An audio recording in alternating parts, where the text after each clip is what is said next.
Salmo 40, versículo 1 até o versículo 5. Esperançosa e confiantemente esperei por Yahvé. Ele inclinou-se para mim e ouviu o meu grito por socorro. Tirou-me de um poço de perdição, de um atoleiro de lama.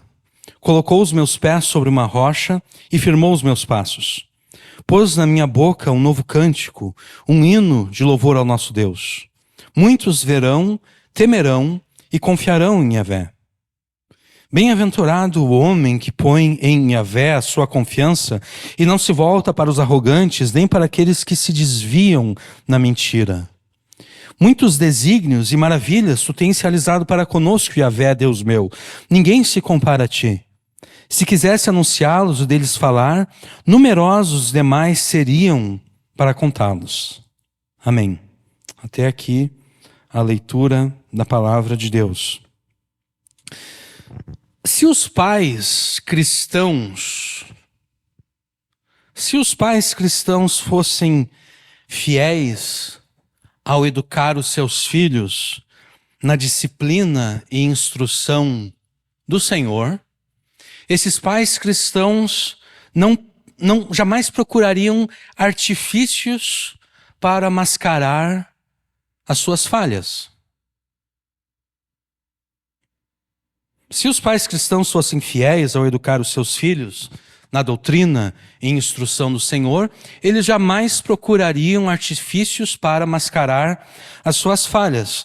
Um desses artifícios foi proposto por André Valadão, que viralizou duas semanas atrás, da Igreja Batista da Lagoinha, quando ele afirmou que o ambiente universitário pode levar os filhos dos crentes a abandonar a fé e a rejeitar a Jesus.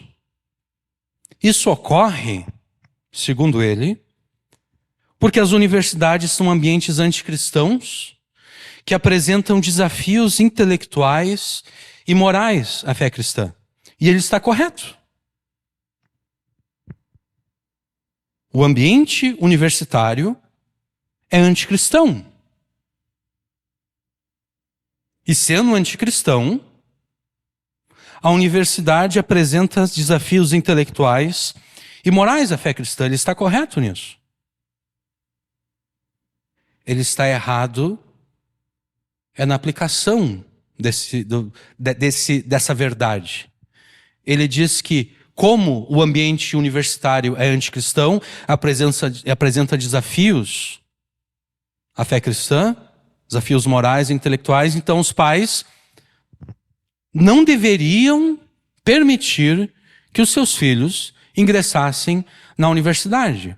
Ocorre que todos os ambientes que o teu filho vai ter que frequentar como adulto são anticristãos.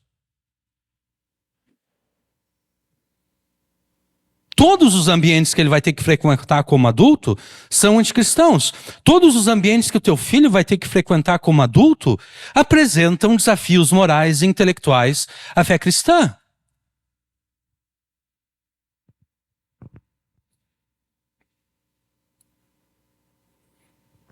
A tua responsabilidade é preparar os teus filhos para que quando eles chegarem à vida adulta e sejam obrigados a frequentar esses ambientes, porque ou o teu filho, quando chegar à vida adulta, ou ele vai fazer um curso universitário, ou ele vai ter que trabalhar, né? Porque você não vai querer ter um filho que vai chegar aos 30, 40 anos que ainda depende dos pais, né? Você quer criar um filho que seja um homem de verdade, né? Pensando no menino, né? O cara tem que aprender a se sustentar, porque como ele vai se casar se ele não sabe como sustentar a si mesmo, né? Então, quando ele chegar à vida adulta, ou ele vai entrar na universidade, ou então ele vai entrar no mercado de trabalho.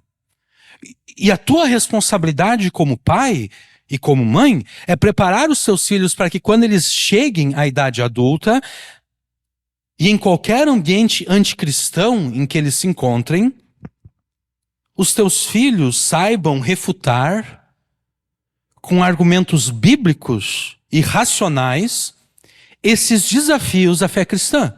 Essa é a tua responsabilidade como pai e como mãe que são cristãos.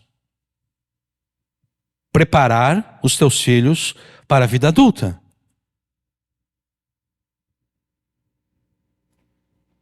É durante a infância e a adolescência dos teus filhos que você deve blindá-los.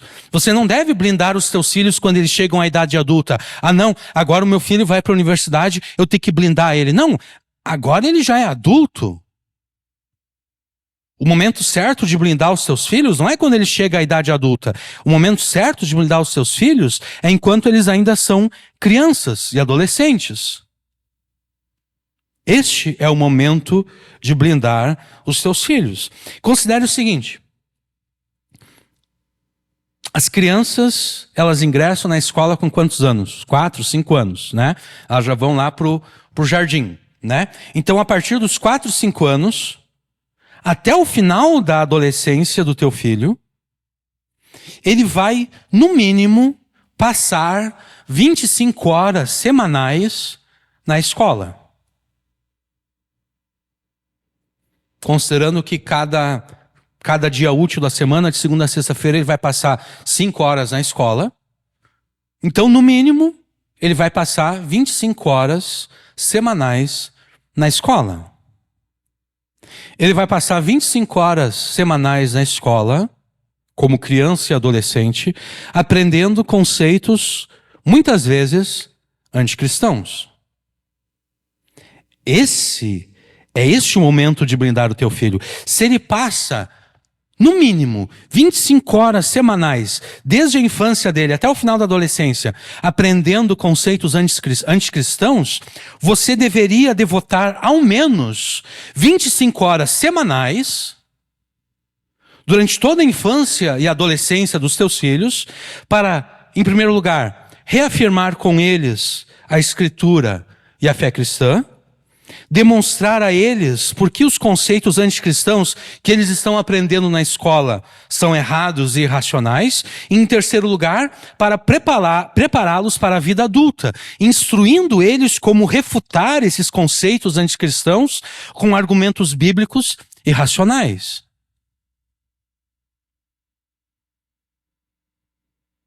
Sendo que o teu filho passa 25 horas semanais durante toda a infância e durante toda a adolescência aprendendo conceitos anticristãos, o mínimo que você deve fazer é igualar esse tempo durante toda a infância e adolescência deles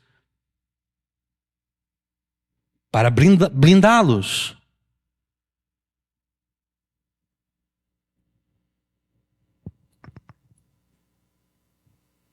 Para ser fiel ao educar os teus filhos na doutrina e instrução do Senhor, devotando, conforme o argumento que nós estamos apresentando aqui, né? Devotando ao menos 25 horas semanais a essa missão sagrada, você terá que deixar de viver para si mesmo, para si próprio, e passar a viver para os teus filhos. E é isso que muitos pais não querem fazer.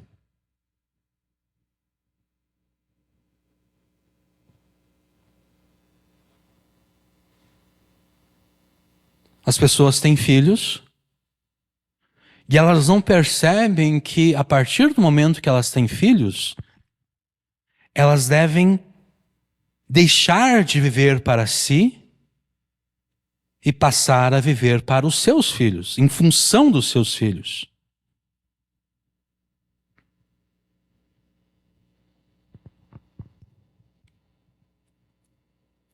Você, pai cristão, terá que trabalhar menos e se contentar com um salário menor e se contentar com um estilo de vida talvez não tão luxuoso como aquele que você está acostumado, para que você possa estar mais presente em casa e assumir a liderança da tua família. Você, mãe cristã, terá que arrepender-se do teu feminismo anticristão e se orgulhar de ser uma boa dona de casa e uma mãe que nutre e protege os seus filhos. E agora, para ambos, pais e mães, Vocês terão que se arrepender da irresponsabilidade de abandonar os filhos aos cuidados do PlayStation, Netflix, YouTube, TikTok, Instagram e outras distrações semelhantes.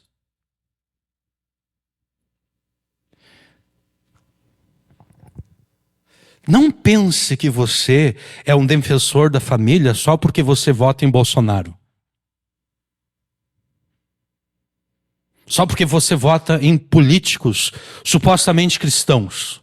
Isso não é defender a família. Não adianta você votar em políticos cristãos se você não está disposto a gastar 25 horas semanais com os seus filhos. Não pense que você é um defensor da família. Eu voto no Bolsonaro, eu voto nos deputados que são cristãos, os senadores que são cristãos, que defendem a família. Você não é um defensor da família. O ato político mais extraordinário que você possa fazer a favor da família é você devotar ao menos 25 horas semanais durante toda a infância e adolescência dos teus filhos para blindá-los dos conceitos anticristãos que eles estão aprendendo na escola. Para que você possa prepará-los para a vida adulta. Para que quando eles chegarem aos 18 anos e forem ingressar na universidade ou forem ingressar no mercado de trabalho, eles saibam como defender a fé. Eles saibam como refutar todos os desafios morais e intelectuais da fé cristã.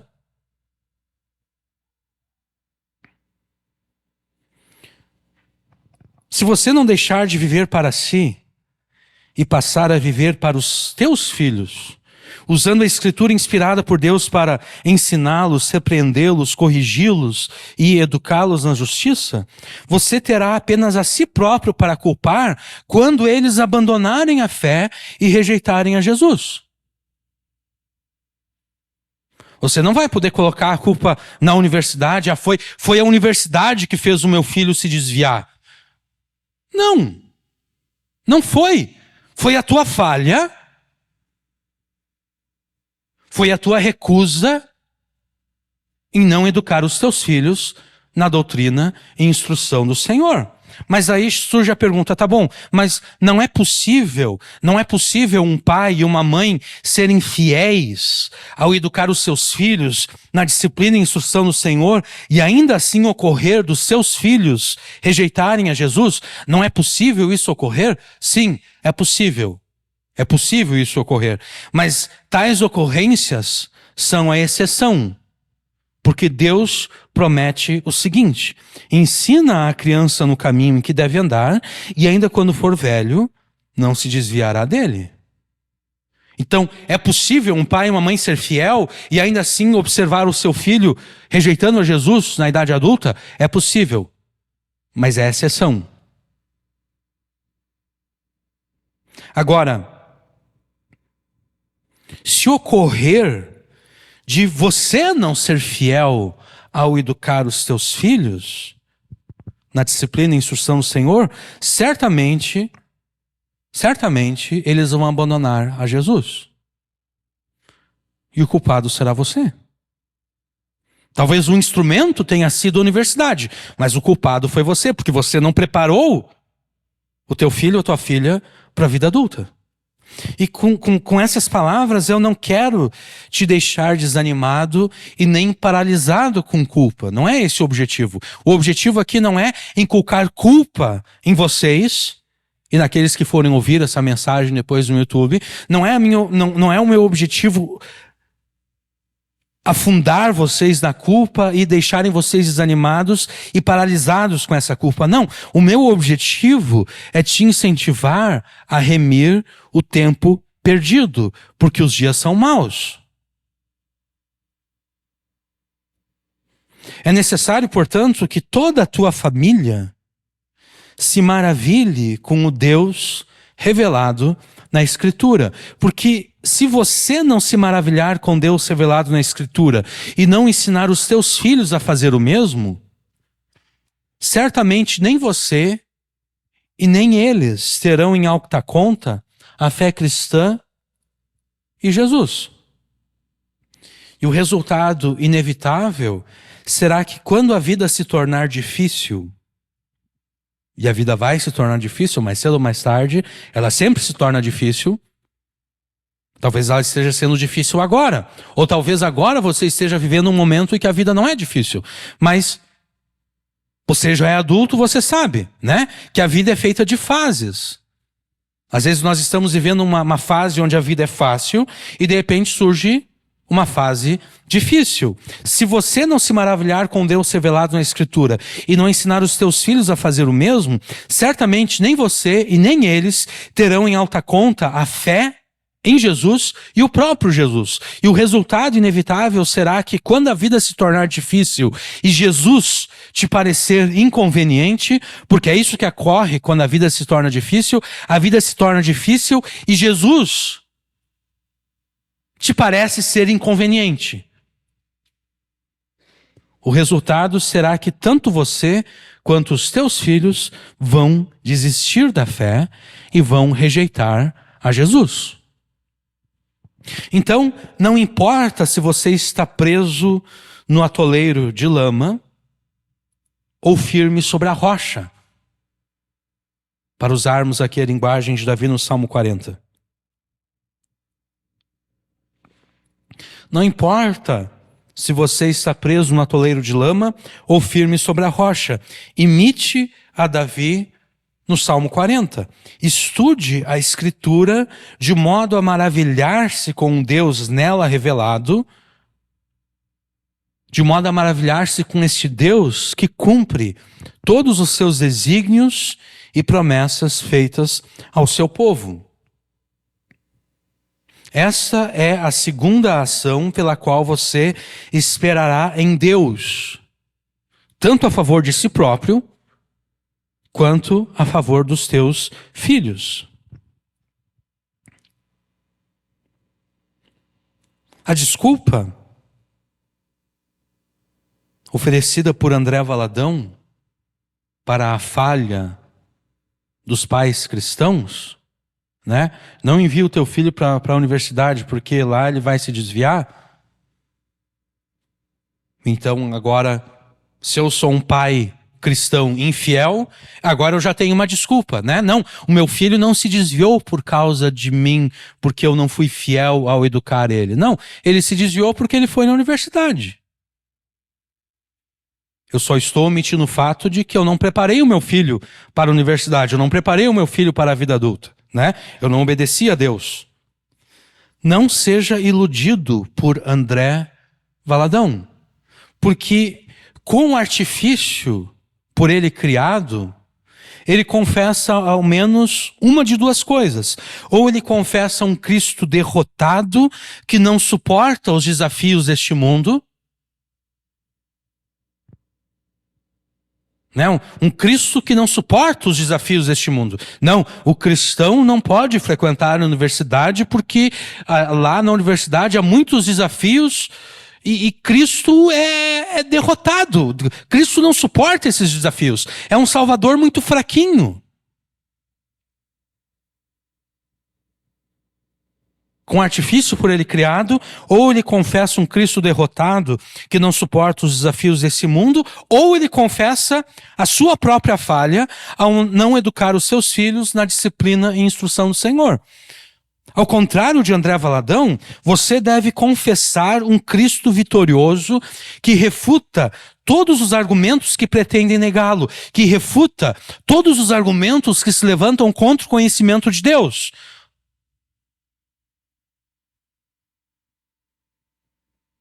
Confesse este Cristo vitorioso e seja fiel ao educar os seus filhos na disciplina e instrução do Senhor. É necessário que você ensine os teus filhos Não apenas por palavras, mas também por exemplos. É necessário que você ensine os teus filhos por palavras e exemplos a estudar a Escritura, mesmo quando a vida se torna difícil e Jesus te parece ser inconveniente. Então não importa se você está preso no atoleiro de lama ou firme sobre a rocha. Estude a Escritura de modo a maravilhar-se com Deus nela revelado, o qual cumpre todos os seus desígnios e promessas feitas ao seu povo. E nessa mensagem você aprenderá exatamente a fazer isso. Você aprenderá a maravilhar-se com Deus revelado na Escritura e ensinar os teus filhos a fazer o mesmo. E se você não tem filhos, essa mensagem também te será muito útil. Imagine-se preso num atoleiro de lama. Imagine-se preso num atoleiro de lama. Qual deve ser a tua prioridade? Estudar a Escritura enquanto se está preso num atoleiro de lama soa como um contrassenso. Soa como um completo e total desperdício de tempo. Você está preso no atoleiro de lama. O que a Escritura pode te ajudar estando você preso no atoleiro de lama? Se você está preso no atoleiro de lama, você não tem tempo para estudar a Escritura. Se você está preso no atoleiro de lama, além de gritar por um socorro, né? Na esperança de que alguém vai ouvir a tua voz e vai lá te ajudar a sair daquele atoleiro de lama, você certamente procuraria algo que estivesse ancorado fora do atoleiro, para que de repente você conseguisse alcançar isso e então puxar-se para fora da lama.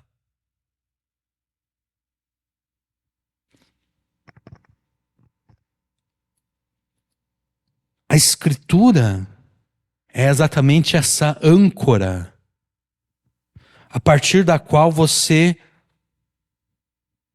poderá usar para se puxar para fora do atoleiro de lama.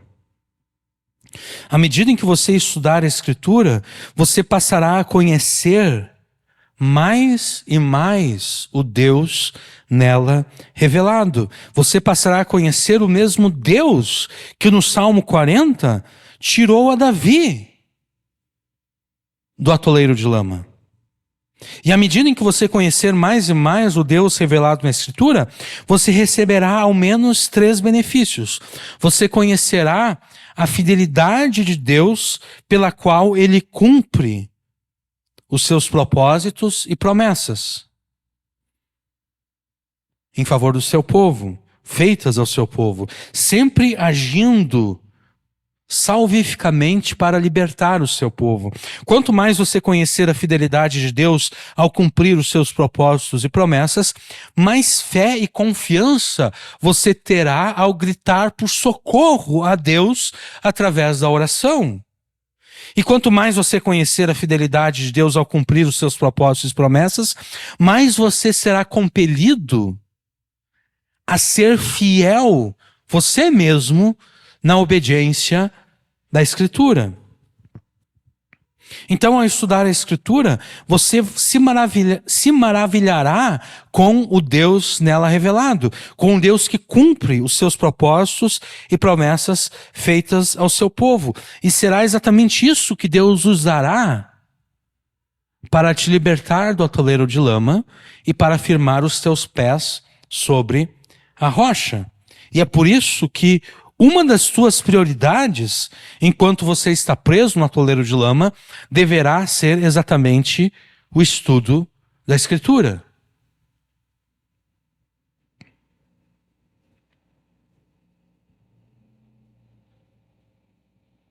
Para que você possa, com Davi, no versículo 5, maravilhar-se com o Deus que cumpre os seus propósitos e promessas feitas ao seu povo. Mas antes de chegarmos ao verso 5, é necessário nós passarmos pelo verso 4, né? E mais importante do que isso, antes que você possa maravilhar-se com Deus revelado na Escritura, é necessário que você aprenda a ser feliz. Antes que você possa maravilhar-se com Deus revelado na Escritura, é necessário que você aprenda a ser feliz. É necessário que você aprenda a ser bem-aventurado. Pois conforme Davi expressa no versículo 4, bem-aventurado é o homem que põe no Senhor a sua confiança. Muito se fala acerca da necessidade de desintoxicação, né? Nunca existiram tantos sucos, tantos shakes, tantos chás, tantos suplementos alimentares que prometem desintoxicar o teu corpo, o teu organismo.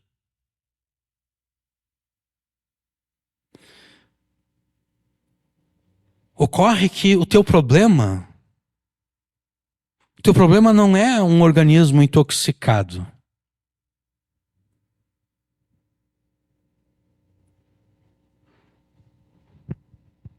Você não precisa se preocupar tanto em desintoxicar o teu organismo. Você precisa se preocupar em desintoxicar a tua mente, a tua alma e o teu coração. Você precisa se desintoxicar dos conceitos satânicos, mundanos e carnais de felicidade. Satanás, o mundo e a tua própria carne te dizem que para ser feliz é imprescindível que todos os teus sonhos tenham se cumprido e que você tenha alcançado todos os teus objetivos. Satanás, o mundo e a tua própria carne te dizem que para ser feliz é imprescindível que você tenha muito dinheiro e muitos bens. Satanás, o mundo e a tua própria carne te dizem que para ser feliz é imprescindível que você tenha uma saúde perfeita. Satanás, o mundo e a tua própria carne te dizem que para ser feliz é imprescindível que você seja capaz de satisfazer os prazeres lícitos e ilícitos que você cobiça. Satanás, o mundo e a tua própria carne te dizem que para ser feliz é imprescindível que tudo esteja bem com você e que nenhum mal jamais te toque. E é exatamente por você ter adotado este conceito satânico, mundano e carnal de felicidade que você pensa que é impossível ser feliz. Você pensa que é impossível ser feliz porque muitos dos teus sonhos não se cumpriram. E você não alcançou muito dos teus objetivos. Você pensa que é impossível ser feliz porque você não tem muito dinheiro, porque você não tem muitos bens. Ou de repente você até tinha muito dinheiro e tinha muitos bens, mas você perdeu tudo ou quase tudo num investimento mal pensado. Ou de repente alguém roubou o muito dinheiro e os muitos bens que você tinha. E agora você pensa, bom, eu não posso ser feliz, porque eu não tenho mais aquele dinheiro, eu não tenho mais aqueles bens. Você pensa que é impossível ser feliz porque você não tem uma saúde perfeita. Você está sofrendo com algum tipo de doença, com algum tipo de imperfeição no teu corpo. Você pensa que é impossível ser feliz porque você não tem como satisfazer os prazeres lícitos e ilícitos por você cobiçados. Você pensa que é impossível ser feliz porque nem tudo está bem com você e o mal te tocou. E talvez o mal tenha te tocado de tal forma que você se sente preso num atoleiro de lama. E quem poderia ser feliz estando preso num atoleiro de lama? Né? Quem pode ser feliz estando preso num atoleiro de lama? Ocorre que você não apenas pode, mas de fato deve ser feliz, mesmo estando preso num atoleiro de lama, porque a felicidade não depende das suas circunstâncias. A felicidade depende daquele sobre quem repousa a tua confiança. Por isso que Davi escreve: bem-aventurado, feliz o homem que põe no Senhor a sua confiança.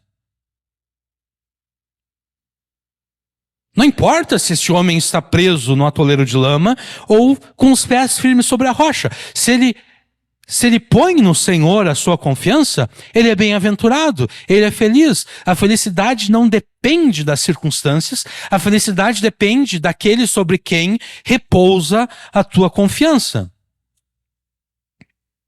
Deus, na sua palavra, tem muito a dizer acerca da felicidade, acerca da bem-aventurança. Por exemplo, no Salmo 1 nós vemos o seguinte: bem-aventurado, feliz é aquele que não anda no conselho dos ímpios, não se detém no caminho dos pecadores, nem se assenta na roda dos escarnecedores. Feliz é aquele cujo prazer está na lei do Senhor e na sua lei medita de dia e de noite. Feliz é aquele que é como árvore plantada junto a uma corrente de águas, que no devido tempo dá o seu fruto e cuja folhagem não murcha. E tudo que ele faz será bem sucedido. No seu sermão mais famoso, o Sermão do Monte, Jesus acrescenta ao Salmo 1 as seguintes palavras: felizes os pobres em espírito, porque deles é o reino dos céus. Felizes os que choram, porque eles serão consolados. Felizes os mansos, porque eles herdarão a terra. Felizes os que têm fome e sede de justiça, porque eles serão saciados. Felizes os misericordiosos, porque eles alcançarão misericórdia. Felizes os limpos de coração, porque eles verão a Deus. Felizes os pacificadores, porque eles serão chamados filhos de Deus. Felizes os perseguidos por causa da justiça, porque deles é o reino dos céus. Felizes são vocês, quando por minha causa os insultarem, os perseguirem e mentindo, disserem todo mal contra vocês. Alegrem-se e exultem, porque é grande a sua recompensa nos céus, pois assim perseguiram os profetas que viveram antes de vocês. E além disso, há muito mais a se acrescentar a essa teologia da felicidade, a essa teologia da bem-aventurança. E Davi afirma categoricamente que o homem que põe no Senhor a sua confiança é um homem bem-aventurado, é um homem feliz. Não importa se ele está preso no atoleiro de lama ou com os pés firmes sobre a rocha, não importa se está tudo bem com ele ou se tudo vai mal com ele. Ele é feliz porque ele põe no Senhor a sua confiança. E para que você possa se maravilhar no Deus que se revela na Escritura, é necessário que você, em primeiro lugar, se desintoxique dos conceitos satânicos, mundanos e carnais de felicidade.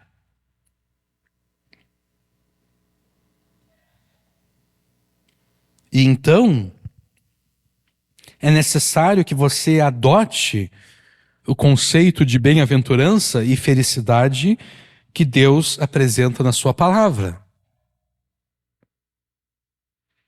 E no contexto que nós estamos aqui, em Salmo 40, versículo 4, felicidade, o homem feliz, a mulher feliz, é aquele ou aquela que coloca no Senhor a sua confiança.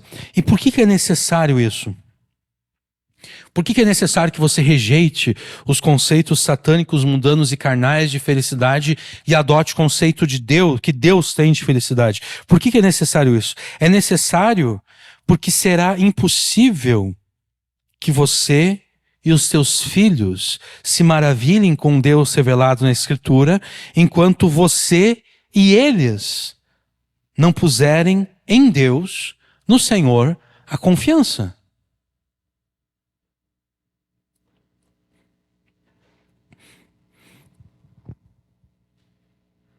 Se a confiança tua e dos teus filhos não estiverem no Deus que se revela na Escritura,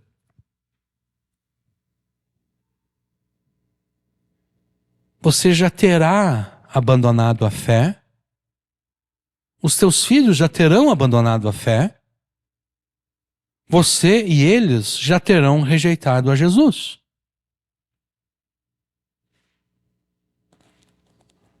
Mais ou menos como aquela história que nós já ouvimos aqui nessa igreja. Havia uma senhora, ela tinha um filho, o filho dela costumava a frequentar a igreja e de repente ele não quis mais frequentar a igreja. E ela ficava insistindo com ele, né, para comparecer aos cultos. E então, até que ele se irritou e disse: eu não quero mais que tu fique insistindo nisso, eu não quero ir na igreja. E dessa senhora veio conversar com um pastor e disse: eu tô com medo que o meu filho vai se desviar. E a resposta do pastor: não precisa ter medo, teu filho já se desviou.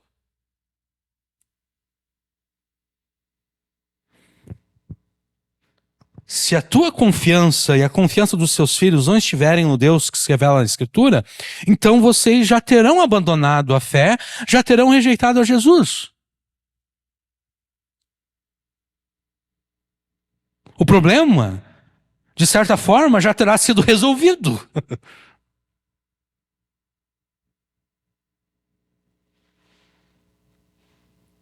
Para que você e os teus filhos se maravilhem com um Deus revelado na Escritura, é necessário que você e os teus filhos adotem um conceito bíblico de felicidade, que, de acordo com Davi, em Salmo 40, versículo 4, é colocar em Deus a confiança.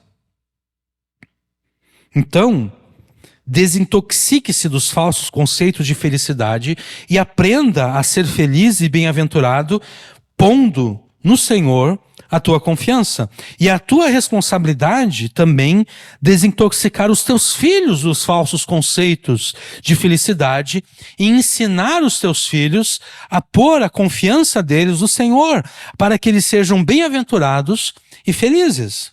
E para cumprir essa responsabilidade, você terá que ir além das palavras. Porque se você ainda não percebeu, os teus filhos dão muito mais atenção ao exemplo que você dá a eles do que as palavras que saem da tua boca. As palavras que saem da tua boca entram num ouvido do teu filho e saem pelo outro. Ele dá muito mais atenção ao exemplo que você está dando, aquilo que você faz. Os filhos jamais caem naquele ditado que diz: faz o que eu digo, mas não faz o que eu faço. Os filhos jamais caem nesse truque.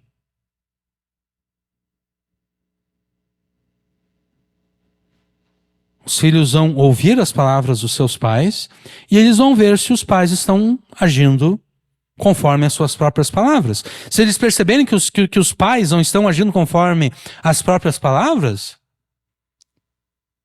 eles vão pensar o seguinte: bom, se o meu pai, se a minha mãe não faz aquilo que eles mesmos dizem, por que eu preciso fazer?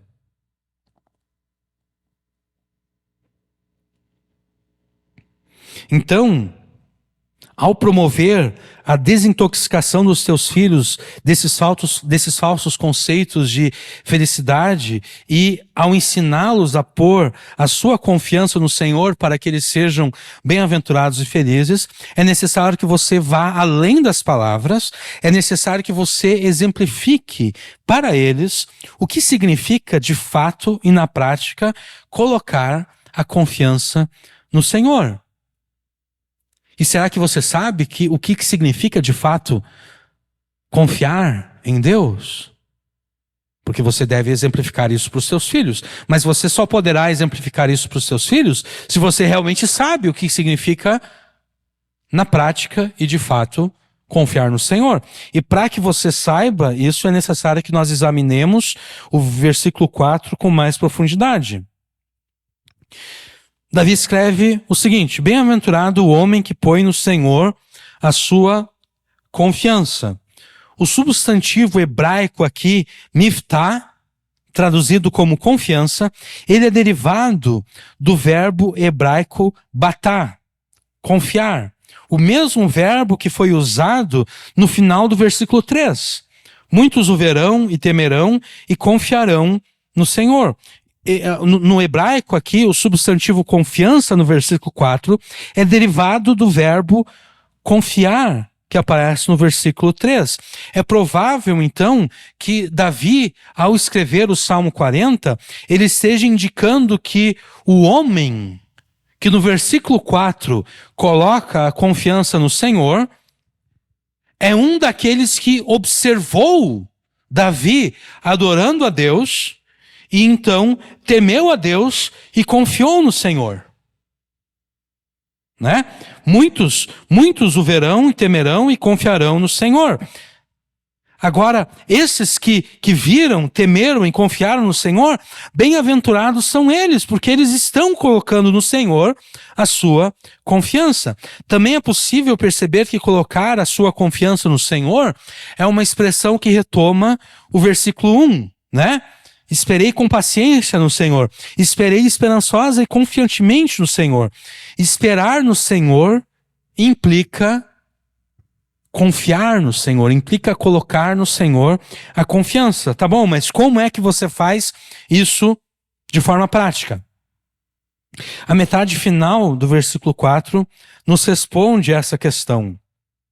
Bem-aventurado o homem que põe no Senhor a sua confiança e que não respeita os soberbos, nem os que se desviam para a mentira. Aqui, Davi está fazendo uma comparação e um contraste entre a confiança posta no Senhor e o respeito aos soberbos e aos que se desviam na mentira.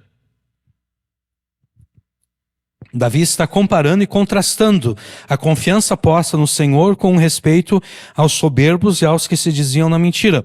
O verbo hebraico paná, traduzido aqui como respeitar, ele poderia ser melhor traduzido como voltar-se, virar-se.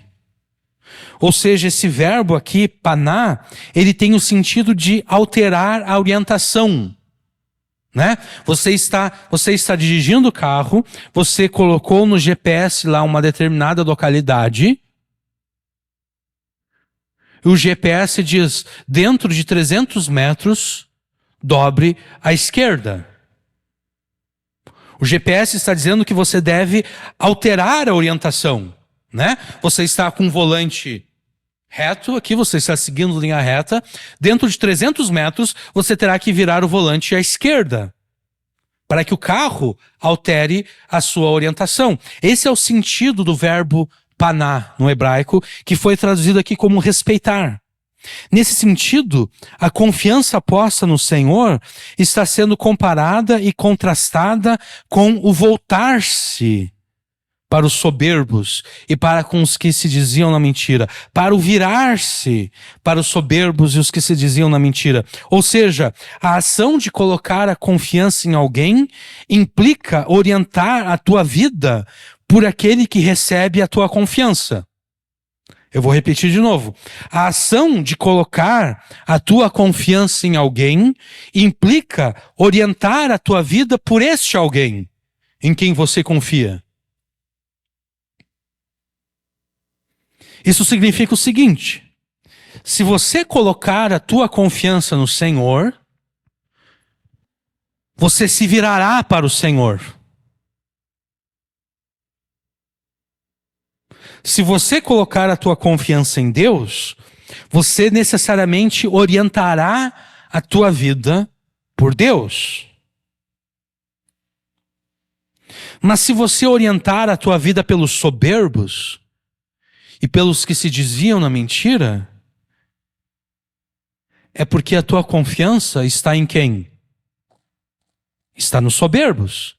Está naqueles que se desviam na mentira. É por isso que você está orientando a tua vida por eles.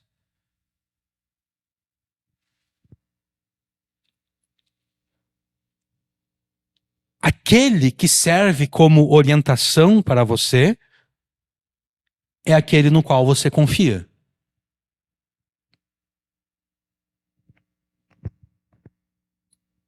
Mas quem são esses soberbos? Quem são esses que se desviam na mentira? Na verdade, os soberbos pertencem ao mesmo grupo de pessoas que se desviam na mentira. Eles são o mesmo grupo. O mesmo grupo de pessoas. Os soberbos são os mesmos que se desviam na mentira. E é exatamente por se desviarem na mentira que eles são soberbos, que eles são arrogantes, que eles são orgulhosos. Por que isso? A mentira na qual eles se desviam se contrapõe à verdade revelada na Escritura, se contrapõe à verdade de Deus.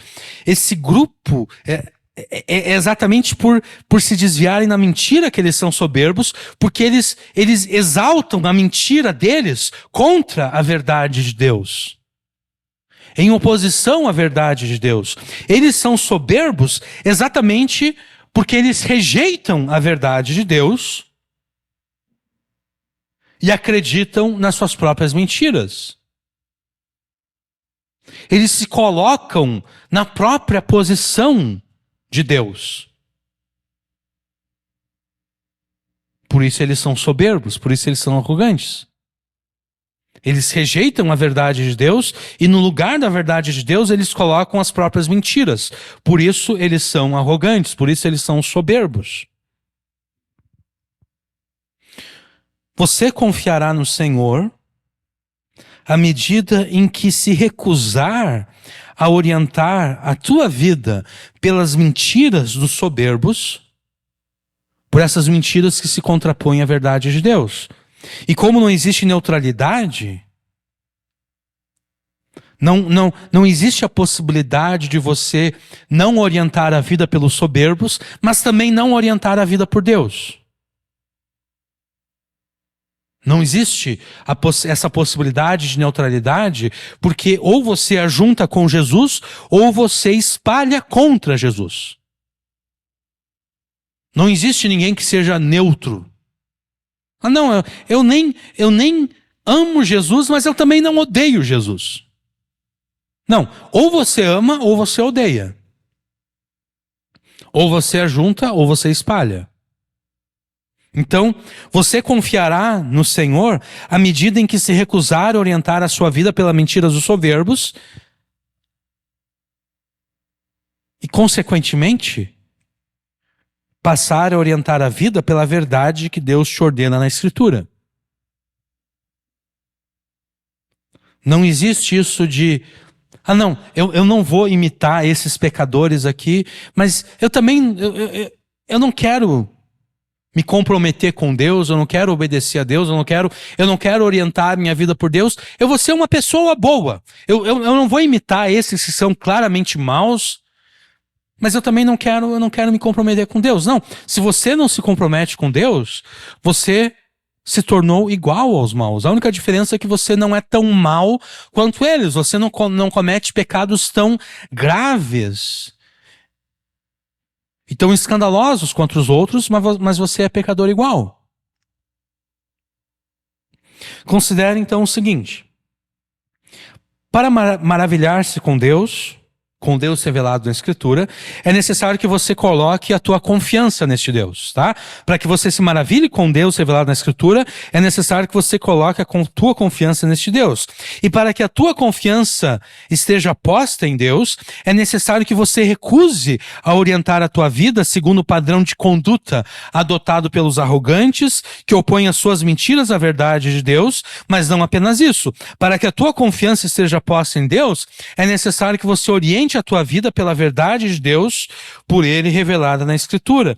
Ou seja, não importa se você está preso no atoleiro de lama ou firme sobre a rocha, você sempre deverá recusar-se a orientar a tua vida pelos soberbos e pelas mentiras dos soberbos. Consequentemente, Não importa se você está preso no atoleiro de lama ou com os pés firmes sobre a rocha. Você sempre deverá orientar a vida pela verdade de Deus que Ele revelou na Escritura.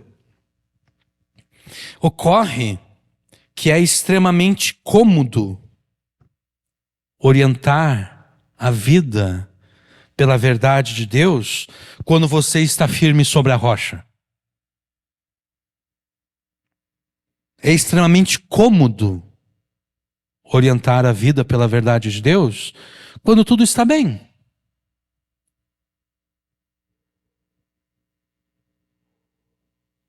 Quando tudo está bem, é fácil, é cômodo e muitas vezes é conveniente orientar a vida pela verdade de Deus. E é aqui que muitos cristãos se enganam.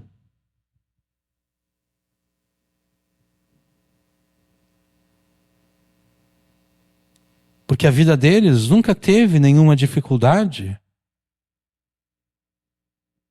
Então eles pensam, bom, está tudo bem comigo, porque olha só, eu vou na igreja, eu sempre vou na igreja, eu leio a Bíblia, eu oro, eu cumpro todas as minhas responsabilidades que Deus impõe sobre mim como discípulo de Jesus.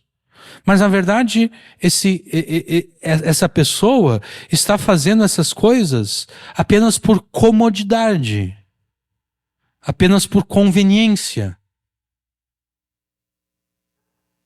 É cômodo, é conveniente. No entanto, essa comodidade, essa conveniência, ela diminui, ou elas diminuem rapidamente e desaparecem por completo quando, em vez de firme sobre a rocha, você se encontra preso no atoleiro de lama. A comodidade e a conveniência desaparecem rapidamente quando você se encontra preso no atoleiro de lama. Quando a vida se torna difícil, Jesus parece se tornar inconveniente.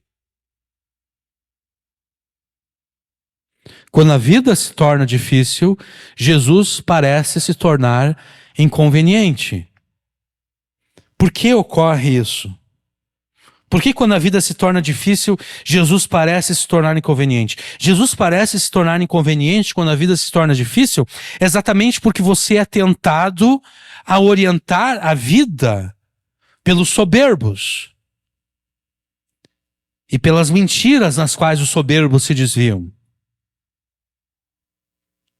Porque se antes, quando tudo estava bem, era conveniente orientar a vida por aquilo que Deus ordena, pela verdade de Deus, quando tudo fica mal, a conveniência troca de lado.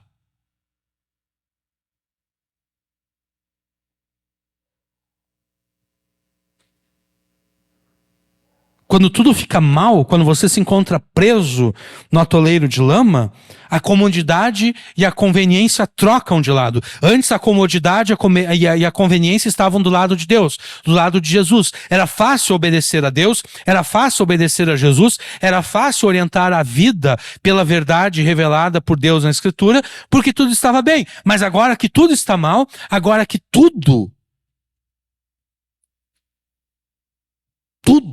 deu errado, agora que você se encontra preso no atoleiro de lama, agora a conveniência, agora a comodidade está na mentira na qual os soberbos se desviam. E é por isso que Jesus parece se tornar inconveniente quando a vida fica difícil. Jesus parece se tornar inconveniente quando a vida fica difícil, exatamente porque você quer resolver as dificuldades da vida da mesma forma como fazem os soberbos que se desviam na mentira.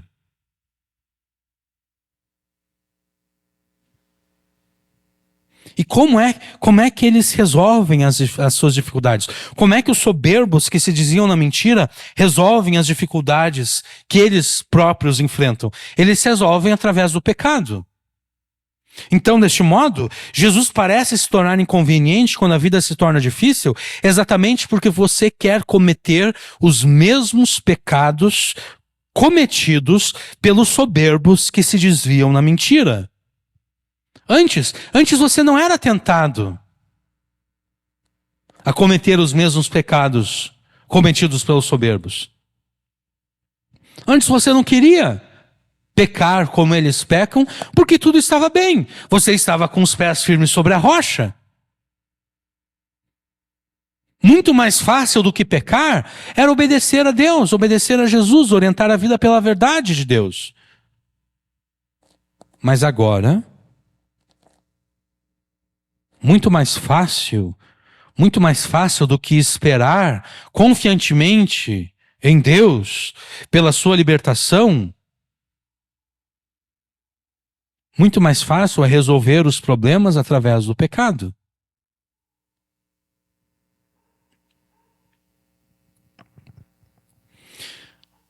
Você está preso no atoleiro de lama e você observa os soberbos que se diziam na mentira ao teu redor e você começa a se questionar se o Deus que se revela na Escritura é realmente digno da tua confiança.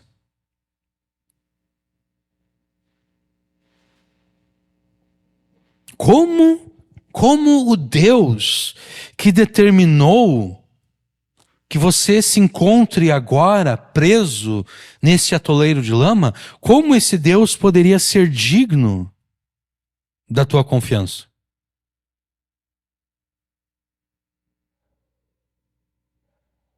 Como o Deus que ordenou essas chuvas torrenciais, essas cheias destruidoras, como esse Deus poderia ser digno da confiança das pessoas que perderam tudo?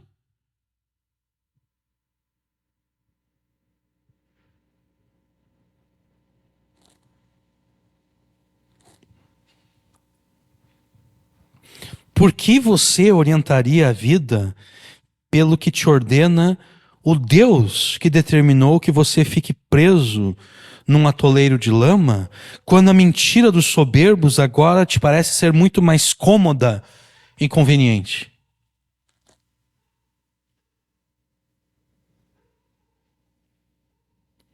E é aqui que nós observamos tantos cristãos rejeitando a fé, rejeitando a Jesus, né? Eles aparentemente estavam firmes com Deus quando tudo estava bem. Eles observavam os soberbos que se desviavam na mentira e eles não se sentiam tentados a imitar os soberbos. Mas quando a tragédia veio, quando a dificuldade chegou, quando a vida se tornou difícil, quando eles se viram presos no atoleiro de lama, o irmão fulano de tal não quer mais. Não quer mais obedecer a Deus, não quer mais orientar a sua vida pela verdade de Deus.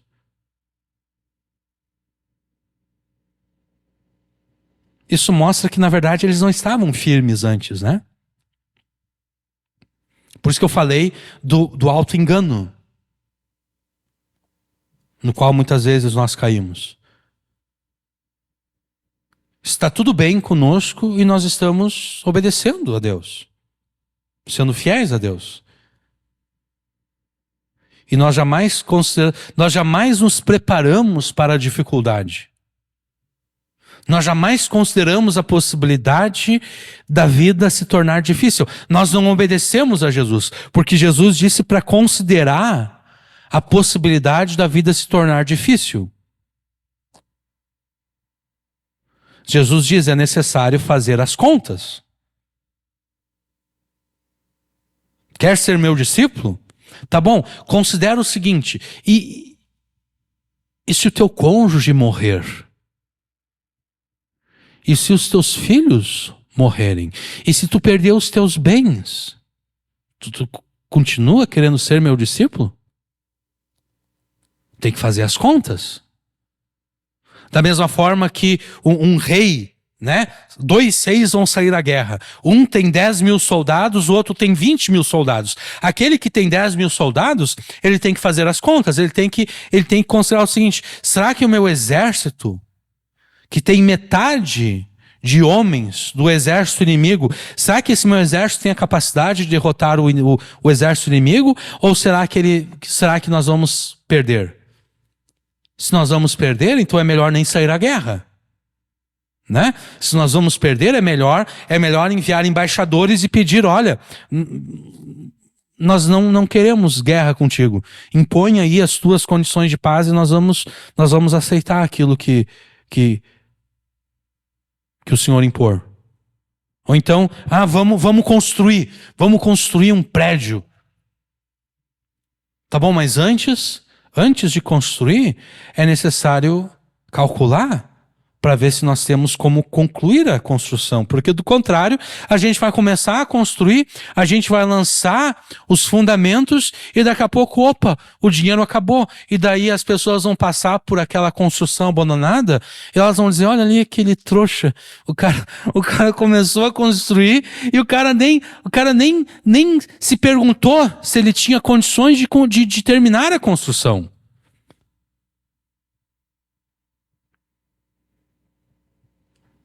Jesus diz: aqueles que querem ser meus discípulos devem aprender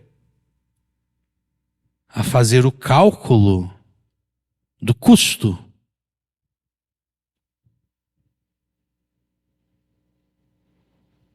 Aqueles que no meio do caminho se desviam é porque eles não fizeram o cálculo do custo. Eles jamais consideraram a possibilidade de que o mal pudesse tocá-los.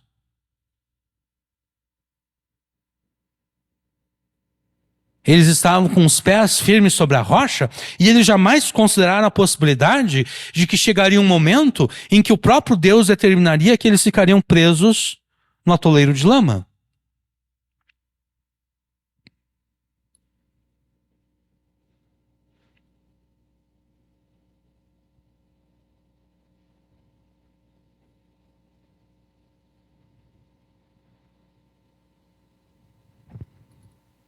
Como o Deus que determinou que você fique preso no atoleiro de lama poderia ser digno da tua confiança? Por que você orientaria a vida pelo Deus que ordenou que você ficasse preso nesse atoleiro de lama, quando a mentira dos soberbos parece ser muito mais cômoda e conveniente? Por que você faria isso?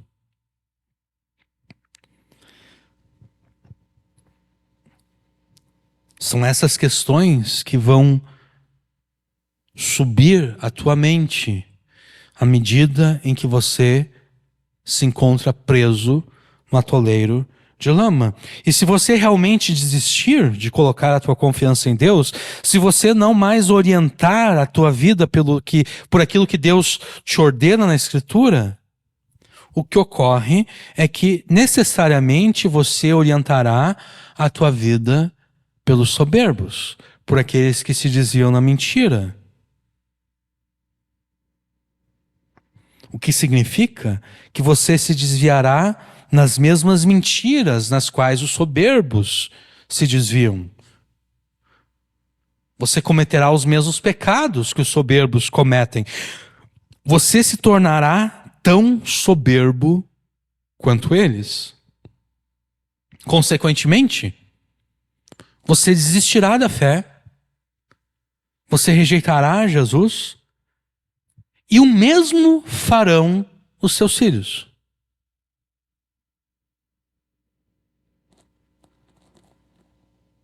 Isso é algo que aqueles que se dizem discípulos de Jesus e têm filhos e se desviam, Eles não consideram isso.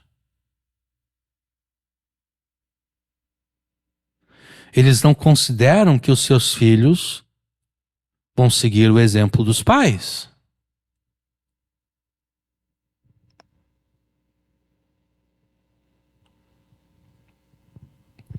E é exatamente por isso que, mesmo quando a vida está difícil e Jesus te parecer inconveniente, você deve ainda confiar no Senhor e orientar a vida pela verdade que Ele te ordena na Escritura. Faça isso pela tua bem-aventurança e felicidade, e faça isso pela bem-aventurança e felicidade dos teus filhos. Mesmo quando a vida está difícil e Jesus te parecer inconveniente, confie no Senhor, orientando a tua vida pela verdade que Ele te ordena na Escritura. E ensine isso aos teus filhos, não apenas com palavras, mas com exemplos. Com exemplos práticos. Mostre para eles com exemplos práticos que Jesus de fato jamais é inconveniente. Jesus até pode parecer inconveniente, mas Jesus jamais é inconveniente. Não permita que os teus filhos te observem enquanto você se desvia na mentira dos soberbos e comete os mesmos pecados cometidos por eles. Não permita que eles te observem fazendo isso. E quando eu digo que você não deve permitir que os seus filhos te observem fazendo isso, eu não estou dizendo que você deve fazer isso com todo cuidado. Eu não estou dizendo que você deve se esconder dos teus filhos para se desviar na mentira dos soberbos. Eu não estou dizendo que você deve se esconder dos seus filhos para que eles não vejam você cometendo os mesmos pecados que os soberbos cometem. Não, eu estou dizendo que você não deve, em hipótese alguma, se desviar na mentira e nem cometer os mesmos pecados cometidos pelos soberbos.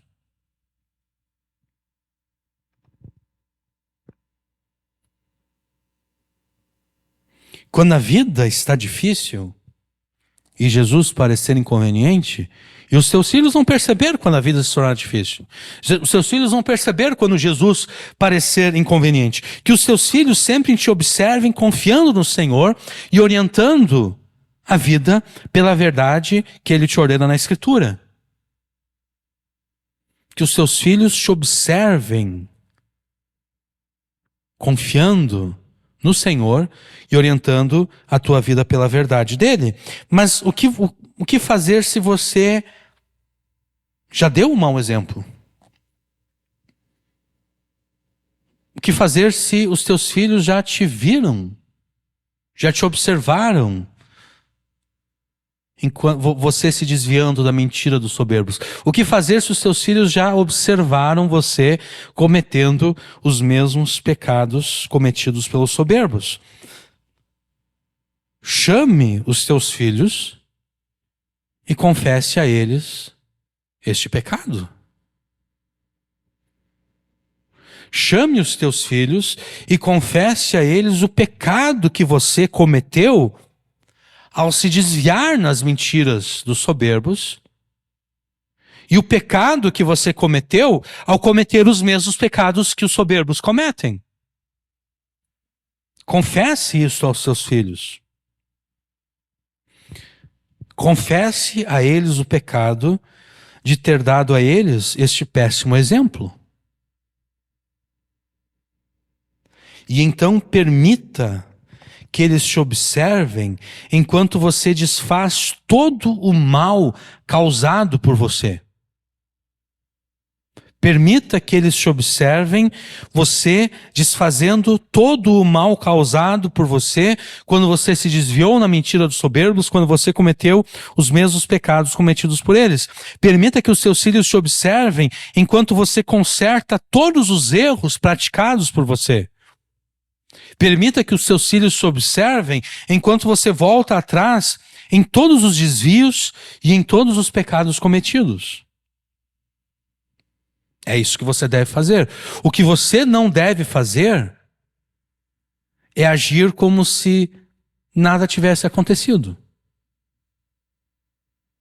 Se você agir como se nada tivesse acontecido, você está ensinando os teus filhos a serem hipócritas. Não aconteceu nada.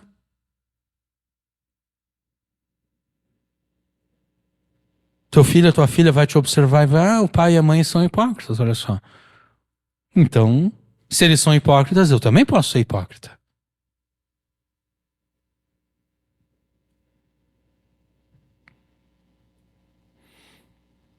Mesmo quando a vida está difícil e Jesus te parecer inconveniente, confie no Senhor, orientando a tua vida pela verdade que Ele te ordena na Escritura, e ensine o mesmo aos teus filhos, com palavras e também com exemplos. Faça isso pela tua bem-aventurança e felicidade, e faça isso pela bem-aventurança e felicidade dos teus filhos. E para que você oriente a sua vida pela verdade que Deus te ordena na Escritura, é necessário que você faça o quê? É necessário que você estude a Escritura, né? Como você poderia ordenar a vida pela verdade que Deus te ordena na Escritura se você não estuda a Escritura? Mas de que forma você deve estudar a Escritura?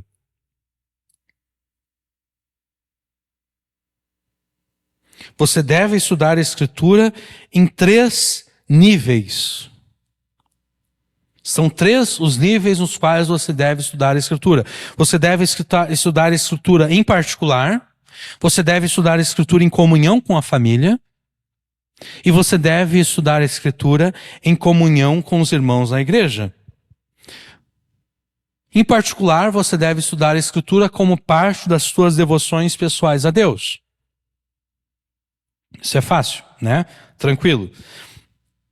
Mas você também deve reunir toda a família, pai, mãe e filhos, para que juntos vocês estudem a Escritura como parte do culto familiar que a tua família deve oferecer a Deus. O homem, como sacerdote da sua família, deve ser aquele que lidera este culto familiar, assegurando-se de que este culto seja celebrado e de que toda a sua família, todas as pessoas que fazem parte da sua família, a sua esposa e os seus filhos, de que todos estejam presentes e bem dispostos. Não improvise este culto familiar. Não faça assim, tá, agora a gente vai fazer o culto familiar e daí de repente você abre a Bíblia em qualquer passagem bíblica. Não improvise o culto familiar. O homem, como sacerdote da sua família, de antemão ele deve ter em mente a passagem bíblica que será lida e que ele deve estar preparado para explicá-la e aplicá-la a si próprio, à sua esposa e aos seus filhos. E também não desperdice esse culto familiar. Se você observa que a tua família está enfrentando determinados problemas e dilemas, use o culto familiar para tratar de passagens bíblicas que oferecem respostas e soluções a esses problemas e dilemas. E tome o cuidado para não permitir que os teus filhos se escandalizem. Em que sentido? De repente o casal está enfrentando algum problema. Um problema que não diz respeito aos filhos e que os filhos nem mesmo têm conhecimento. Esse problema não deve ser tratado no culto familiar. Né? Porque não diz respeito aos filhos e não diz respeito, eles nem sabem o que está acontecendo. Esse problema deve ser tratado pelo casal, em separado. Trate deste assunto com os teus filhos quando eles estiverem maduros o suficiente para entender tanto o problema quanto a solução. Trate deste assunto com eles quando eles estiverem maduros para entender tanto o problema quanto a solução, para que os teus filhos se preparem para a vida adulta. E para que quando eles estiverem casados, daqui a pouco eles já estejam precavidos contra este problema. O meu pai e minha mãe enfrentaram esse problema aqui no casamento deles, eu já vou estar precavido contra esse problema. né? Não é necessário que todos os casais sempre enfrentem todos os mesmos problemas e tenham as mesmas crises. Não.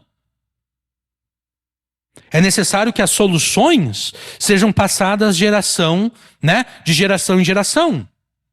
Para que com o tempo, os casais cristãos possam experimentar níveis de felicidade e contentamento que os seus antepassados não experimentaram.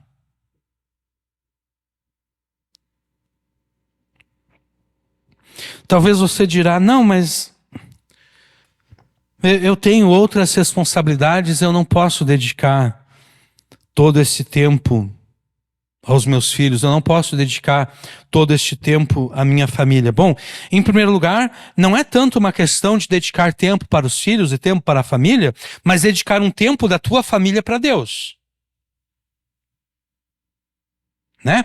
Se a tua família não pode ou não quer dedicar um tempo específico para Deus, a tua família tornou-se idólatra, né? Porque se a tua família não cultua Deus, a quem ela está cultuando? Porque a tua família cultua alguma divindade. Necessariamente. Se não é a Deus, é a quem? Ao dinheiro? Ao entretenimento?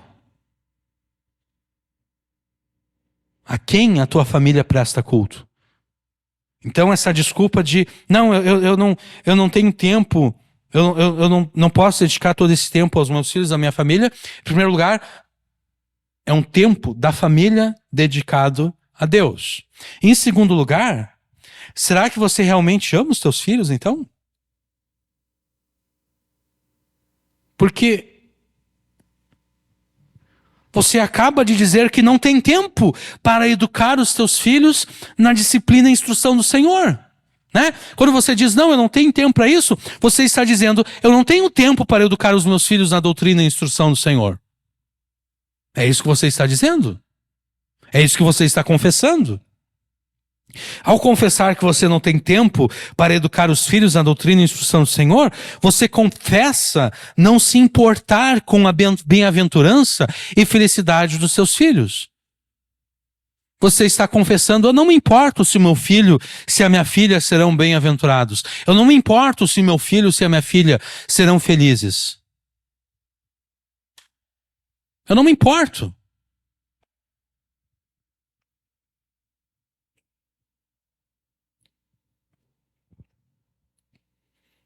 Ao confessar que não tem tempo para educar os filhos na doutrina e instrução do Senhor,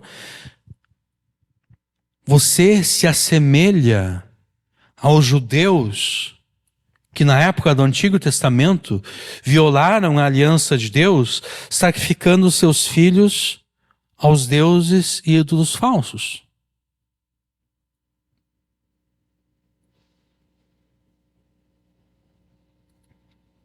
Os judeus que violaram a aliança sacrificavam os seus filhos a Moloque. Havia uma imagem dessa divindade. Essa imagem era feita de metal. Dentro dela, eles acendiam fogo. Então o metal aquecia. E as crianças eram colocadas nas mãos da estátua. Elas eram assadas vivas a Moloque. Quando você confessa que não tem tempo para educar e instruir os teus filhos na doutrina e instrução do Senhor, você se assemelha a esses judeus que lançavam os seus filhos nos braços de Moloque e assavam os seus filhos vivos. A única diferença é que você não está sacrificando os teus filhos a Moloque, mas você está sacrificando os teus filhos no altar do dinheiro. Mamon, como Jesus fala. Né? Você está sacrificando os teus filhos a Mamon. Eu não tenho tempo para educar os meus filhos na doutrina e instrução do Senhor, porque eu tenho que trabalhar, eu tenho que ganhar dinheiro. Então você está sacrificando os teus filhos a Mamon. Ou então, não, eu tenho que viver só porque eu me casei, só porque eu tive filhos, eu não quero deixar de viver a minha vida aí. Eu não quero deixar de me divertir com os meus amigos. Então você está sacrificando os teus filhos ao Deus do entretenimento.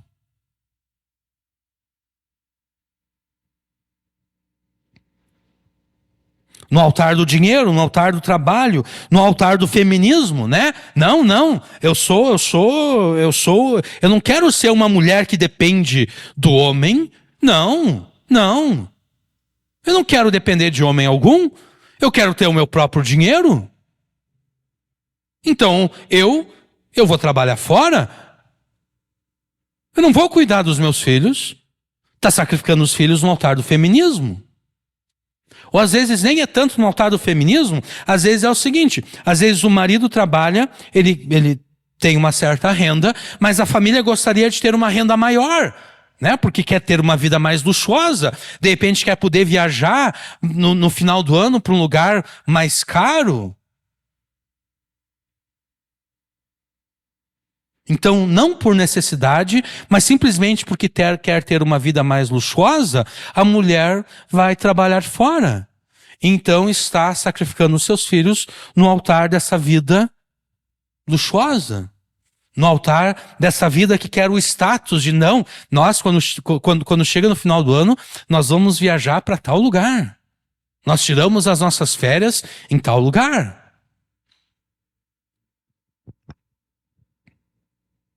Você se assemelha. Você não é nem um pouquinho, aos olhos de Deus, você não é nem um pouquinho diferente dos judeus lá no Antigo Testamento que sacrificavam seus filhos a Moloque. Deus te enxerga exatamente da mesma forma.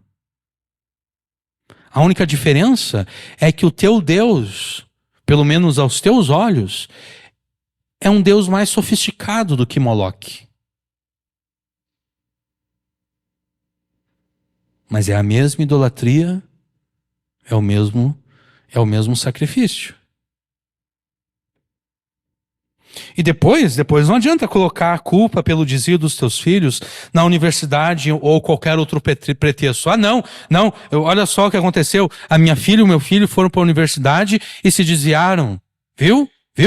O André Valadão tinha razão. Não, ele não tinha razão. Foi tu que foi infiel.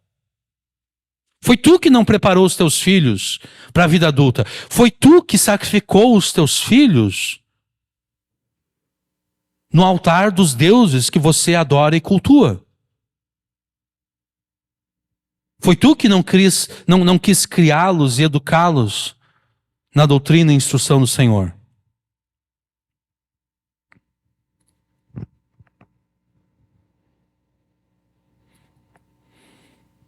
Se você não tem tempo para educar os filhos na doutrina e instrução do Senhor e acontecer deles se perderem na vida e eternamente, você será responsável diante de Deus. Sim, os teus filhos vão responder pelos pecados deles, eles não são inocentezinhos, eles vão responder pelos seus próprios pecados. Mas para usar a linguagem do profeta Ezequiel, eles morrerão pela sua própria culpa, mas o sangue deles também está nas suas mãos. E Deus vai cobrar o sangue deles.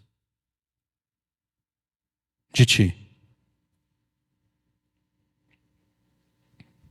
Se for para que os teus filhos se percam na vida e eternamente, que eles se percam apesar dos teus melhores esforços para educá-los na doutrina e instrução do Senhor. E não porque você não teve tempo para fazer isso.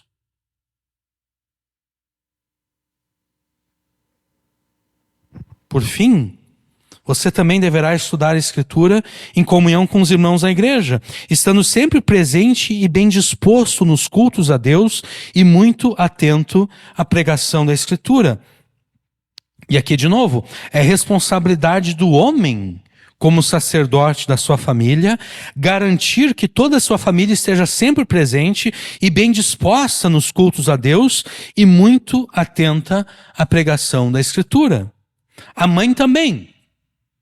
A mãe não foge dessa responsabilidade, mas especialmente o pai deverá ensinar isso à sua família através de palavras e também através do seu próprio exemplo pessoal. Porque se os filhos perceberem que os seus pais não fazem muita questão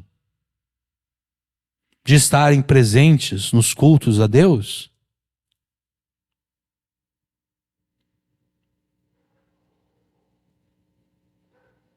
se os filhos perceberem que, mesmo quando presente no culto, os seus pais não estão bem dispostos a adorar a Deus e eles não estão atentos à pregação da Escritura.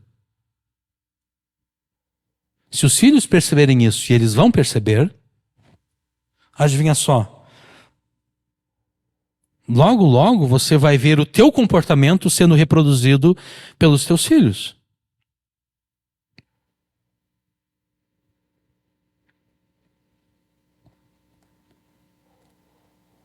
Você, por alguma razão, por um tempo, demonstrou não estar. Tanto faz se a gente vai no culto ou não. Aí você conseguiu vencer essa crise. Mas agora você tem que brigar com o teu filho. Vamos pro culto. Ocorre que o teu filho e a tua filha simplesmente está reproduzindo o comportamento que eles viram em ti alguns meses atrás. E você não confessou esse pecado a eles. Você simplesmente agiu como se nada tivesse acontecido. Você não reconheceu diante deles o pecado. E é por isso que agora eles se sentem livres para reproduzir o mesmo comportamento que você teve alguns meses atrás. Você vai perceber que os seus filhos não querem mais estar presentes no culto a Deus. E quando estiverem presentes, quando você conseguir arrastar eles para a igreja, você vai perceber que eles não estão bem dispostos a adorar a Deus e não estão atentos à pregação da Escritura. E aqui entra então novamente a tua responsabilidade como mãe e pai de educar os filhos na disciplina e instrução do Senhor através de palavras, sim, mas também através de exemplos.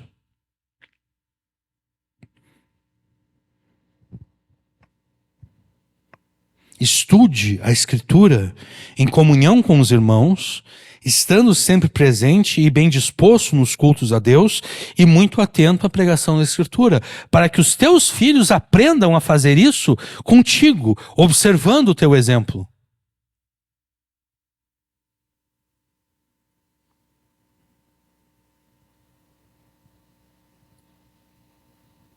Certifique-se de que tanto você quanto eles estejam presentes no culto, bem dispostos no culto e muito atentos à pregação da Escritura.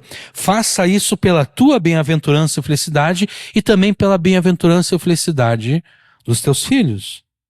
Então, são estes os 3 níveis a partir dos quais você deve estudar a Escritura, particularmente em comunhão com a família e em comunhão com os irmãos na igreja.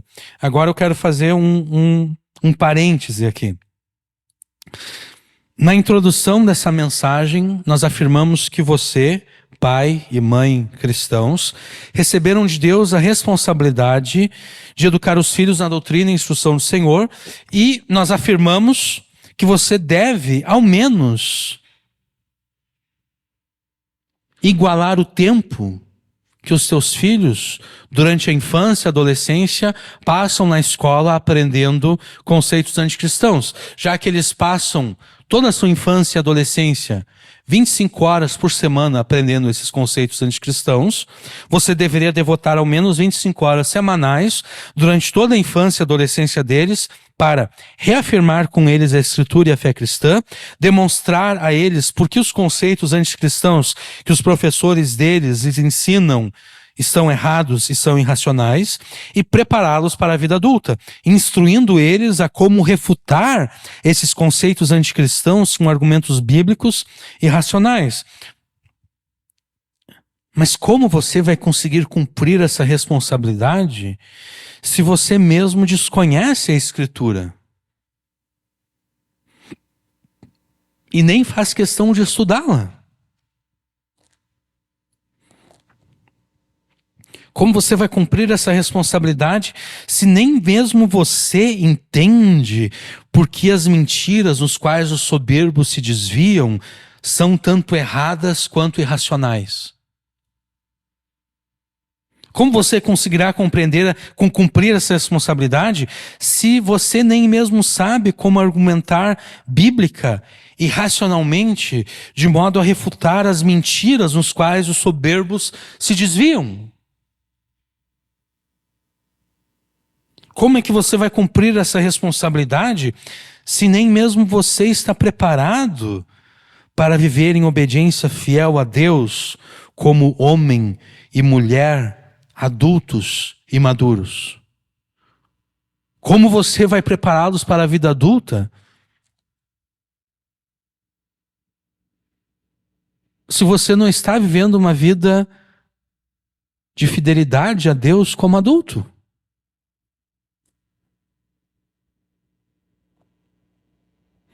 Como você pode querer que o teu filho, menino, seja um homem de verdade, se com todo respeito, você não vive como se fosse um homem de verdade? E o contrário também. Como você pode querer que a tua filha, menina, se torne uma mulher de verdade, se você não vive como uma mulher de verdade? Como você pode ensiná-la a ser uma mulher de verdade se você não é uma mulher de verdade? Se você não vive como uma?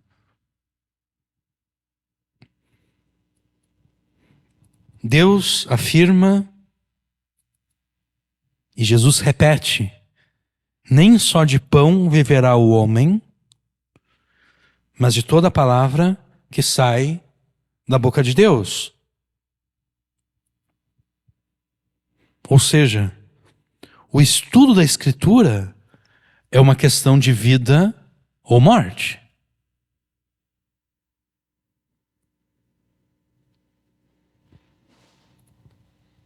Porque se você desprezar o estudo da Escritura, você estará desprezando aquilo que traz vida, que é a palavra que sai da boca de Deus e que foi registrada na Escritura. Se você não preparar os filhos para a vida adulta e para os desafios que a vida adulta representa para eles, os teus filhos não terão a vida que procede da palavra que saiu da boca de Deus. O que significa que tanto você quanto eles acabarão morrendo.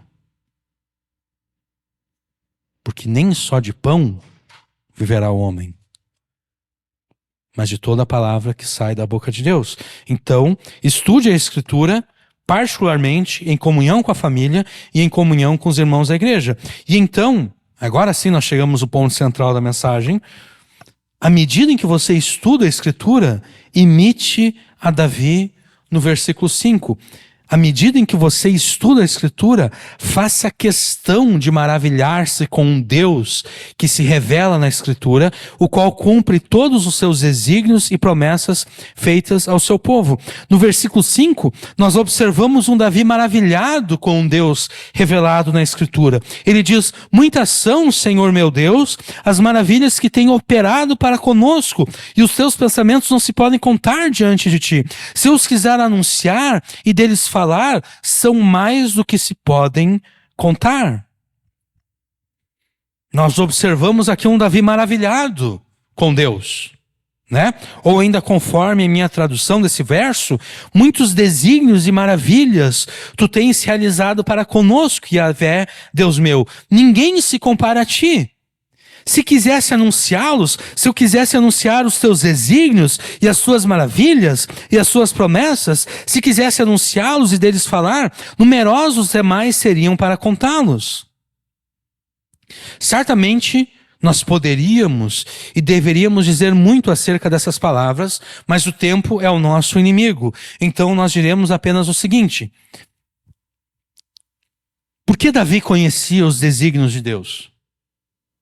De que forma Davi conheceu os desígnios de Deus? Ele conheceu os desígnios de Deus porque ele estudava a Escritura.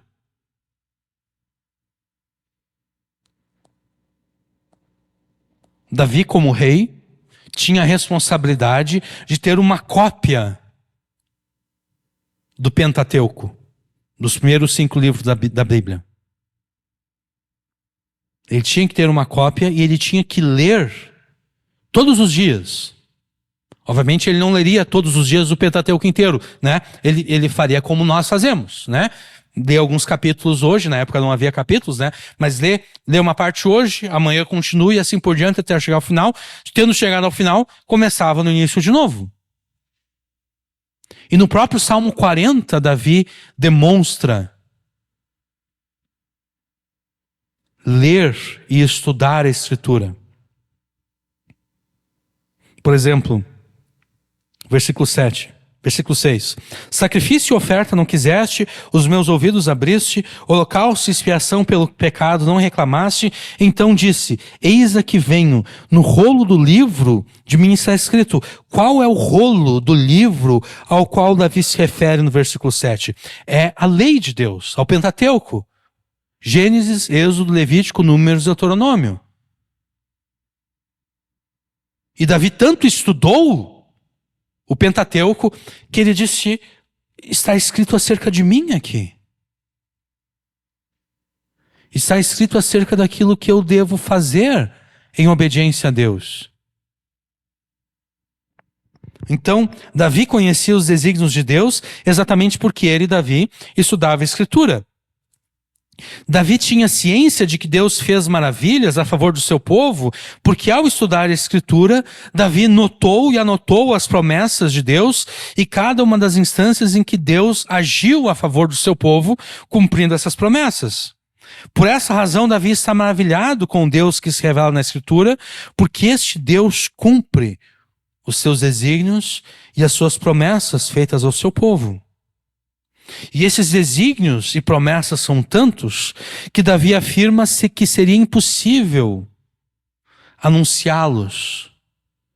Se ele quisesse pregar para Israel e para o mundo acerca dos desígnios e promessas de Deus, seria impossível. Ele não poderia anunciá-los todos. Os desígnios e promessas de Deus são numerosos demais para serem contados. A linguagem de Davi aqui lembra um pouco a linguagem de João no final do seu evangelho, né? João, no final do seu evangelho, ele afirma que o mundo inteiro não poderia conter os livros que relatassem tudo o que Jesus fez e ensinou. É uma linguagem parecida, né? Davi está dizendo: olha, se eu quisesse, é impossível anunciar todos os desígnios e promessas de Deus, da mesma forma que João disse: olha, é impossível, o mundo não poderia conter todos os livros que poderiam ser escritos acerca de Jesus. Davi está tão maravilhado com um Deus revelado na Escritura, com um Deus que cumpre os seus desígnios e promessas ao seu povo, que Davi reconhece e confessa que ninguém se compara a Deus. Essa confissão aqui não fica muito clara nessa tradução aqui que nós temos, mas ela fica mais clara na minha tradução. Muitos desígnios e maravilhas tu tens realizado para conosco, que é Deus meu, ninguém se compara a ti. Se eu quisesse anunciá-los e deles falar, numerosos demais seriam para contá-los. É necessário que você esteja tão maravilhado com Deus como Davi aqui no versículo 5. Porque Davi, a partir daquilo que ele afirma aqui no versículo 5, não importa se Deus o lançasse de novo no atoleiro de lama, ele não deixaria de confiar em Deus, né? Porque ele já disse: muitas são, Senhor meu Deus, as maravilhas que tem operado para conosco. Não importa as circunstâncias que Deus ordenaria sobre Davi, ele jamais se desviaria, ele jamais rejeitaria esse Deus, ele jamais abandonaria essa fé, né? Então, é necessário que você esteja tão maravilhado com Deus como Davi está aqui no verso 5. E é necessário que os teus filhos estejam tão maravilhados com Deus, assim como Davi está aqui no verso 5. Por essa razão, é necessário que à medida em que você estuda a Escritura, você faça questão de maravilhar-se com Deus nela revelado. E é necessário que você ensine os seus filhos a fazer o mesmo. Mas como é que você fará isso de forma prática? Bom, estude a Escritura e permita que os teus filhos te observem estudando a Escritura, né? Naqueles 3 níveis, em particular, em comunhão com a família e em comunhão com os irmãos da igreja. Ao estudar a Escritura, seja em particular, em família ou na igreja, preste atenção em todas as passagens nas quais Deus esboça os seus propósitos.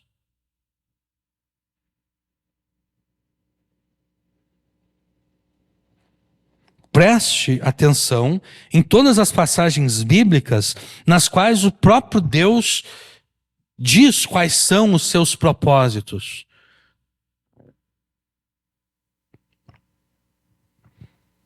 E então note e anote numa agenda ou diário isso. Note e anote numa agenda ou diário os propósitos de Deus delineados nessas passagens bíblicas. Faça isso porque ao entender os propósitos de Deus, você entenderá melhor as razões pelas quais Deus determinou que você momentaneamente esteja preso nesse atoleiro de lama. Também preste atenção em todas as passagens, todas as passagens nas quais Deus faz promessas ao seu povo. Note e anote, novamente, numa agenda ou diário, as promessas que Deus faz ao seu povo, delineados nessas passagens escriturísticas. Também preste atenção a todas as vezes em que Deus age a favor do seu povo, dos seus servos e dos seus filhos, trazendo salvação e libertação a eles. E de novo, note e anote isso numa agenda ou diário. Faça isso porque ao entender as promessas de Deus ao seu povo e ao observar todas as vezes em que ele agiu a favor do seu povo, trazendo salvação e libertação, a tua fé e confiança em Deus serão alimentadas e aumentadas de modo que você orará a Deus pedindo socorro e libertação conforme essas promessas, e tendo a certeza de que no devido tempo o próprio Deus te libertará do atoleiro de lama e firmará os teus pés sobre a rocha, da mesma forma que ele salvou o seu povo várias e várias vezes na Escritura.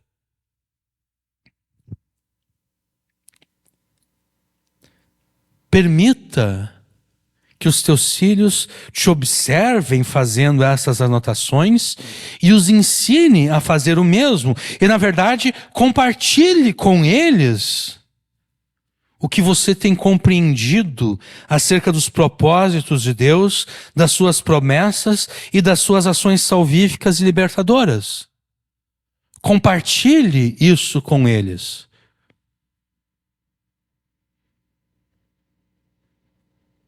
Inclusive, compartilhe como as promessas de Deus podem resolver os problemas que vocês, como família, estão enfrentando.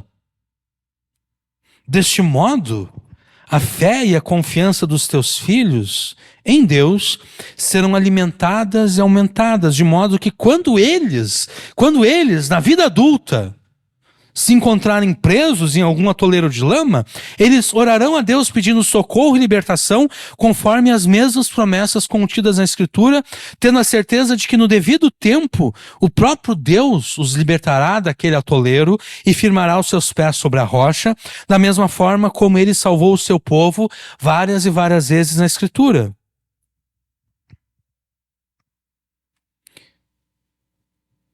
Quando você estiver enfrentando um dilema, um problema, para o qual você não tem resposta, procure a resposta na Escritura e aconselhe-se com o teu pastor. Porque se os teus filhos te observarem buscando solução em outra fonte que não seja Deus e a Escritura, é isso que você estará ensinando a eles. Você estará ensinando a eles que quando a vida fica difícil, Deus não tem a solução. E então, tendo encontrado a solução por si mesmo, ou por ter buscado o conselho do pastor, se os teus filhos já são maduros o suficiente para entender o problema e a solução, compartilhe com eles isso.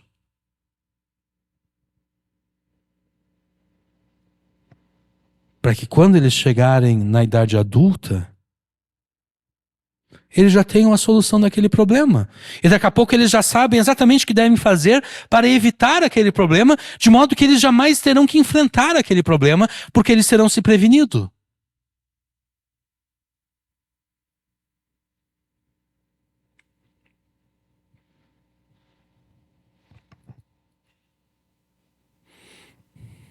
Seria necessário dizer mais coisas, mas como eu disse antes, o tempo é o nosso inimigo. Então, nós vamos resumir essa mensagem com as seguintes palavras: desintoxique-se dos falsos conceitos de felicidade e aprenda a ser feliz e bem-aventurado, pondo no Senhor a tua confiança. Como é que você confiará no Senhor? Orientando a tua vida pela verdade que Deus te ordena na Escritura. Mesmo quando a vida está difícil e Jesus parecer inconveniente, confie no Senhor e oriente a tua vida pela verdade que Ele te ordena na Escritura. E para que você oriente a vida pela verdade que Deus te ordena na Escritura, é necessário que você estude a Escritura, em particular, em comunhão com a família e em comunhão com a igreja. E à medida em que você estuda a Escritura, faça a questão de maravilhar-se com Deus nela revelado, o qual cumpre todos os seus desígnios e promessas feitas ao seu povo. Maravilhe-se com Deus revelado na Escritura e por meio de palavras e exemplos práticos, ensine os teus filhos a fazerem o mesmo. Abandone a falsa impressão de que estudar a Escritura enquanto se está preso num atoleiro de lama é um contrassenso e um desperdício de tempo. De fato, essa deveria ser a tua prioridade. Você está preso no atoleiro de lama, então estude a Escritura. Por que essa deve ser a tua prioridade? Porque será através do estudo da Escritura que você e a tua família, incluindo os teus filhos, se maravilharão com Deus nela revelado. Porque se você e a tua família, incluindo os teus filhos, não se maravilharem com Deus revelado na Escritura, nem você e nem eles terão a fé cristã e Jesus em alta conta. E o resultado será que quando a vida se tornar difícil e Jesus parecer inconveniente, tanto você quanto eles desistirão da fé e rejeitarão a Jesus. Então, não importa se você está preso no atoleiro de lama ou firme sobre a rocha. Imite a Davi no Salmo 40.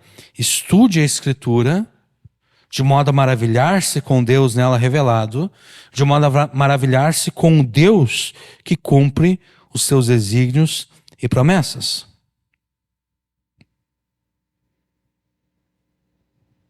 Faça isso de modo que toda a tua família, junte-se a Davi e aos demais santos no reconhecimento e confissão de que ninguém se compara ao Deus revelado na Escritura. Que toda a tua família junte-se a Davi e aos demais santos nessa confissão. Bem-aventurado o homem que põe em Yahvé a sua confiança e não se volta para os arrogantes e nem para aqueles que se diziam na mentira. Muitos desígnios e maravilhas tu tens realizado para conosco, Yahvé, Deus meu. Ninguém se compara a ti. Se quisesse anunciá-los e deles falar, numerosos seriam demais para contá-los. Estando você preso no atoleiro de lama ou firme sobre a rocha, estude a Escritura de modo a maravilhar-se com o Deus nela revelado, com este Deus que cumpre os seus desígnios e promessas feitas ao seu povo. Amém.